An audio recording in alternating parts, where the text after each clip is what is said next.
যদি কখনো দুপুরে বা রাতে ভাত বা রুটি খেতে ইচ্ছে না হয়, মনে হয় কিছু ভালো কিছু খেতে, তো এই রেসিপিটি বানিয়ে নিতে পারেন।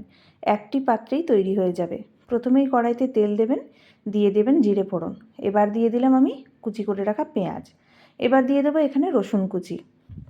তো এগুলো ভালো করে লাল করে একটু ভেজে নেব।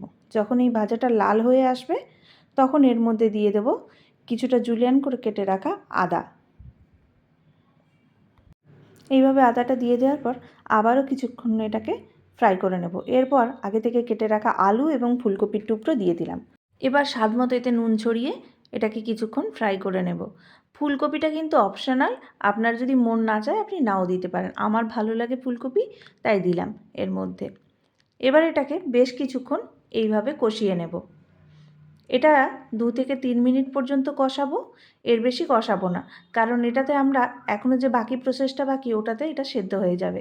এবার এখানে আগে থেকে আমি টমেটো, হলুদ গুঁড়ো এবং লঙ্কা গুঁড়ো দিয়ে এটাকে বেটে রেখেছিলাম। তো এটার মধ্যে দিয়ে ভালো করে এটাকে কষিয়ে নিয়েছি। এবার আমি এতে বাসমতি চাল ভিজিয়ে রেখেছিলাম 1 ঘন্টা আগে থেকে। তো 1 ঘন্টা আগে থেকে বাসমতি ভেজানো চালটা দিয়ে দিলাম এর মধ্যে, দিয়ে এটাকে ভালো করে মিশিয়ে নাড়াচাড়া করে নেব। যখন এটা পুরোটা ঠিকভাবে মিশে যাবে, তখন এর মধ্যে আমি যতটা চাল তার 1.5 গুণ জল দিয়েছি। মানে আমার চালের পরিমাণ ছিল এখানে যতটা, আমি প্রায় তার দ্বিগুণের কাছাকাছি জল দিয়েছি। এবার আমি স্বাদটা চেখে নিয়ে আবার একটু নুন দিলাম, সামান্য একটু মিষ্টি দিলাম। দিয়ে এটাকে ভালো করে আবারও কিছুক্ষণ মিশিয়ে নিয়ে এটাকে ছেড়ে দেব 4 থেকে 5 মিনিট ফোটার জন্য। 4-5 মিনিট পর দেখছেন এইভাবে ফুটে উঠেছে। এটাকে আবার কিছুক্ষণ আমি মিশিয়ে নিচ্ছি এইভাবে। আবারও কিছুক্ষণ ঢাকনা দিয়ে ছেড়ে দিলাম 4 থেকে 5 মিনিট। 4-5 মিনিট পর ওটা দেখছেন শুকনো হয়ে এসছে। এবার এই মুহূর্তে আমি আরেকটা প্যান বসিয়ে সেখানে সামান্য তেল দিলাম একটা বাটারের কিউব।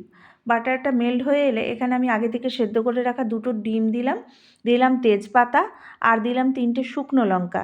দিয়ে এটাকে ভালো করে হালকা ফ্রাই হতে ছেড়ে দেব। বেশ হালকা ফ্রাই হয়ে এলে এবার এর মধ্যে আমি দিয়ে দেবো আগে থেকে মিট মশলা আর দিচ্ছি গরম মশলা। দিয়ে এটাকে আবারও কিছুক্ষণ কষিয়ে ভেজে নেব। এই প্রসেসটাতে আমার 2 থেকে 3 মিনিট লেগেছে।